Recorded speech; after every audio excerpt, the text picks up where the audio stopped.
రాయలసీమకి ఇవ్వచ్చని. చాలా మొన్న కూడా మీకు అందరికీ చాలా ఎడ్యుకేట్ చేశాను నేను. అల్టిమేట్ గా రాయలసీమ బాగుపడాలంటే నల్లమలై ఫారెస్ట్ లో ఒక టనల్ తీసుకొని ఎక్కడైతే బనకచర్ల రెగ్యులేటర్ హెడ్ రెగ్యులేటర్ దగ్గర తీసుకుపోతే రాయలసీమ గేట్వే అవుతుంది. నవేడేస్ పెద్దగా టన్నల్స్ కూడా పెద్ద సమస్య కాదు. రోడ్ టనల్స్ కొడుతున్నారు, రైల్వే కొడుతున్నారు, అన్నీ వస్తున్నాయి. ఇది ఓవరాల్ గా ఇది నా బాధ, ఆవేదన. ఓసారి చాలా తపనిస్తుంది, చాలా కోపం వస్తుంది, ఇరిటేషన్ వస్తుంది. అయినా కూడా ఇది సరే, వీళ్ళ ప్రకటనలు అది వినాల్సిన పనులు కూడా మీరు చాలా సార్లు విన్నారు. ఇంటే ఏనండి సరిపోతుంది. ప్రాజెక్టు పనులు మొదలైపోయాయి. ప్రాజెక్టు 2021 జూన్ నాటికి కంప్లీట్ చేస్తాము, నీళ్లు ఇస్తామని కూడా ఖచ్చితంగా చెప్తాము. ప్రాజెక్టు మంచి స్పీడ్ లో జరుగుతా ఉంది. ప్రాజెక్టు బాగా కూడా పనిచేస్తా ఉంది. బాగా కూడా వర్కులు కూడా జరుగుతా ఉన్నాయి. అధ్యక్ష, ఈ ప్రాజెక్టు 1 మినిట్ మీరు అక్కడ మాట్లాడినప్పుడు చూశారు. 2021లో మాట్లాడుతున్నాడు. 2021 అసెంబ్లీలో ప్రాజెక్టు స్పీడ్ గా జరుగుతుంటాడు. అప్పుడు మునిగిపోయింది. వీళ్ళని ఏం చేయాలంటే వీళ్ళు ముఖ్యమంత్రులుగా పెట్టుకోవడం అనేది మన దౌర్భాగ్యమే కదా. ఇదే అతను మాట్లాడే మాటలు. నెక్స్ట్ ఖరీఫ్ 2022 నాటికి నీళ్లు ఇచ్చే పరిస్థితి తీసుకొని వస్తానని కూడా ఖచ్చితంగా కూడా చెప్తా ఉన్నారు. ఆ అవరోధాలన్నీ కూడా అధిగమించి ఈ ప్రాజెక్టును 2023 ఖరీఫ్ కు కల్లా ఈ ప్రాజెక్టు పూర్తి చేస్తామని చెప్పి చెప్తా ఉన్నారు. సో ఇవన్నీ కూడా అధిగమించి ఇప్పుడు దేవుని దయ వల్ల కొంచెం గాడిలో పడింది. 2025 ఖరీఫ్ కల్లా ఖచ్చితంగా గోదావరి పోలవరం ప్రాజెక్టు పూర్తి చేసి నీళ్లు కూడా పెట్టే పరిస్థితి వస్తుంది. జూలై ఆగస్టులో ఆ వరదలతో 2025 జూలై ఆగస్టులో 41.15 మీటర్లలో నీళ్లు పెట్టే పరిస్థితి కూడా ఏది ఈ పోలవరం ప్రాజెక్ట్ అనేది వెరీ వెరీ కాంప్లికేటెడ్. అంత తేలిగ్గా అర్థం కాదు. ఏంటి అంత అర్థం కాదని గట్టిగా చెబుతున్నారంటే నాకు అర్థం కాలేదు. కాబట్టి నేను అనేక సార్లు విజిట్ చేసి స్టడీ చేసి అనేక మంది అడ్వైజర్తో మాట్లాడిన తర్వాత నేను నిర్ణయం తీసుకున్నా, ఇది ఇప్పుడు పూర్తయ్యేది కాదు అని చెప్పిన మొదటి వ్యక్తిని నేను. విన్నారు కదా ఎంత హాస్యం అయిపోయిందో. ఓకే,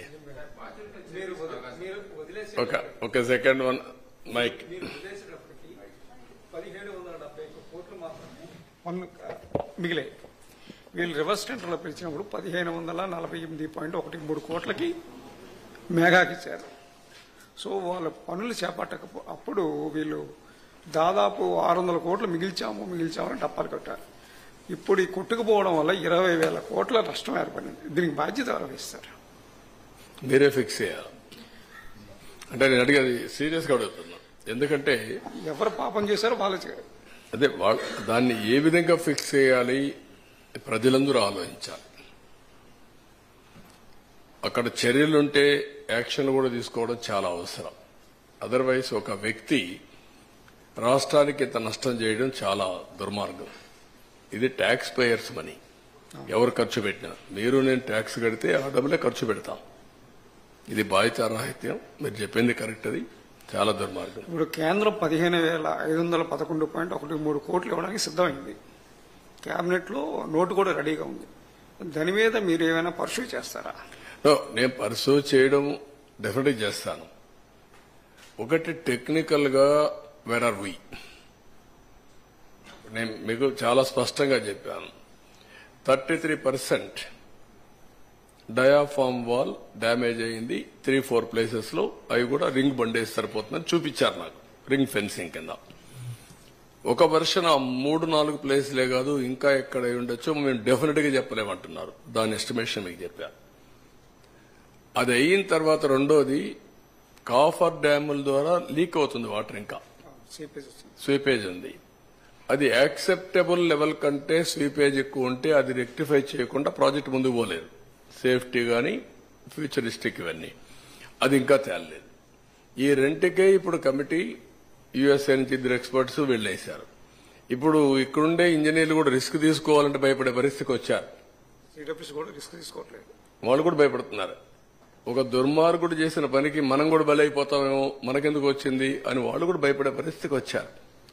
అంటే బాధ్యత తీసుకోవాల్సిన వ్యక్తులు బాధ్యత తీసుకుని, అందుకే ఒక మాట చెప్పాను, మీకు తెలిసి మీకు డ్యామేజ్ కనబడుస్తా ఉంది, తెలియకుండా బ్రాండ్ గాని డ్యామేజ్ గాని విపరీతంగా ఉండబోతుందని నేను ఎలక్షన్ ముందే చెప్పాను.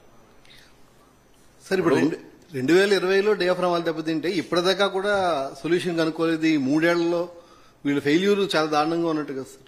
2020లో డయాఫ్రామ్ వాళ్ళు ఎంత బుకాయిస్తున్నారో చూశారు కదా. లాస్ట్ 2025 ఇప్పుడే సొల్యూషన్ వచ్చేసింది, అయిపోయింది, నీళ్లు ఇచ్చేస్తానని మాట్లాడే పరిస్థితికి వచ్చారు. ఇయర్ బై ఇయర్ అని వాళ్ళు చెప్పింది 2021కే దెబ్బతినింది.